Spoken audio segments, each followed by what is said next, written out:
राष्ट्रीय राजधानी दिल्ली में विषैले स्मोक का मोटी चादर छाई हुई है, जिससे विजिबिलिटी बेहद कम हो गई है। केंद्रीय प्रदूषण नियंत्रण बोर्ड के आंकड़ों के अनुसार आज सुबह 6 बजे दिल्ली के कई मॉनिटरिंग स्टेशनों पर वायु गुणवत्ता सूचकांक AQI 400 से ऊपर दर्ज किया गया है। अब तक दुनिया के नंबर 1 अमीर का ताज अपने सिर पर सजाए टेस्ला CEO एलन मस्क पर पैसों की ऐसी बरसात हुई कि उन्होंने इतिहास रच दिया है। उनकी नेटवर्थ एक झटके में $700 अरब के पार निकल गई है, इसलिए संपत्ति वाले देश के दुनिया के पहले इंसान बन गए हैं।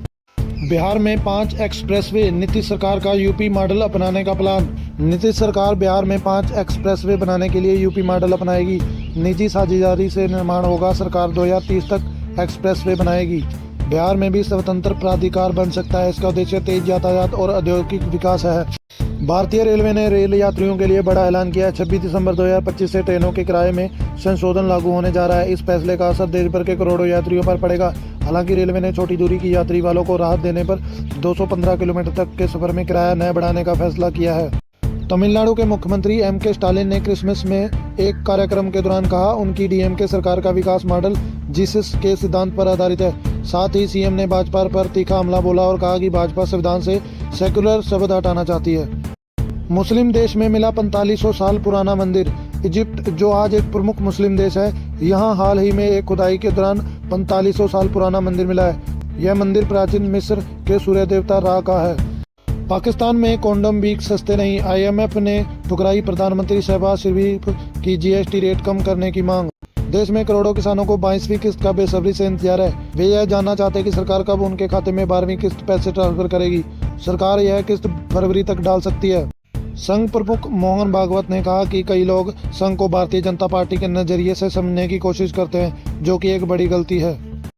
धार्मिक प्रवचन के दौरान मीडिया को लेकर की गई कथित आपत्तिजनक टिप्पणी के बाद धर्म प्रचारक अनिरुद्धाचार्य का मामला लगातार तूल पकड़ता जा रहा है। सोशल मीडिया पर विरोध के बाद अब यह विवाद सड़क तक पहुंच गया है। अखिल भारतीय हिंदू महासभा ने मीडिया के समर्थन में उतरते हुए अनिरुद्धाचार्य का प्रतीकात्मक पुतला दहन कर कड़ा विरोध दर्ज कराया।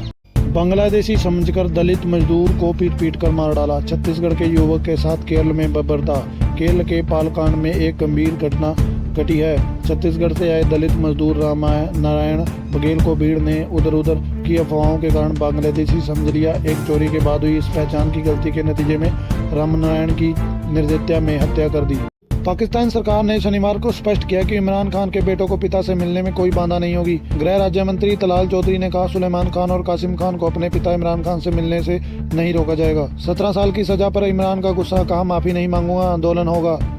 बांग्लादेश हिंदू युवक की हत्या पर इमाम इलाही ने कहा, यह मानवता का कत्ल है। बांग्लादेश में हिंदू युवक दीपू चंद्र दास की मॉब लिंचिंग पर ऑल इंडिया इमाम ऑर्गेनाइजेशन के चीफ इमाम डॉक्टर इमाम उल अहमद इलाही ने तीखी प्रतिक्रिया दी है।